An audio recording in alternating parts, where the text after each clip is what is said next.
اللہ الرحمن الرحیم۔ السلام علیکم، میں ہوں سمیرہ سلیمان اور آپ دیکھ رہے ہیں JNN نیوز۔ تھیلیسمیا کے مریضوں کے لیے دوسری بار بلڈ کیمپ کا انعقاد کیا گیا۔ ایک کیمپ کا انعقاد دعوت اسلامی نے کیا۔ بڑی تعداد میں لوگوں نے بلڈ عطیہ کیا۔ تفصیلات بتا رہی ہیں حفصہ علی اشرف۔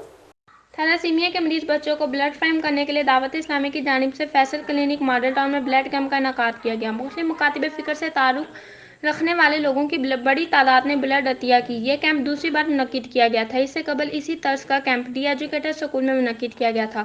سنی تحریک کے صوبائی صدر مفتی طاہر ذیشان قادری، صدر پریس کلب محمد اشرف مغل، تحصیل صدر پاکستان تحریک انصاف ڈاکٹر جام فیصل جمیل نے کیمپ کا دورہ کیا، جنہوں نے دعوت اسلامی کی جانب سے کیے گئے انتظامات کو سراہا اور کہا کہ بلڈ دینا عظیم نیکی ہے۔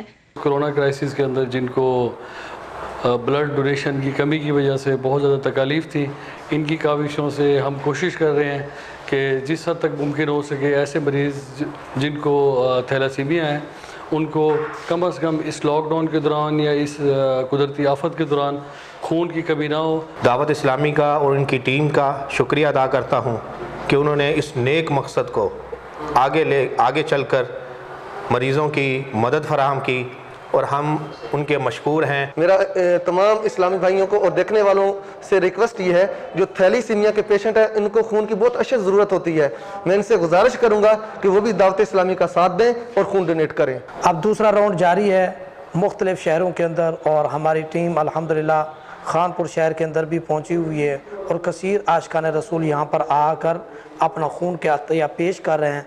کیمرہ ٹیم کے ساتھ حفصہ علی اشرف، JNN نیوز خانپور۔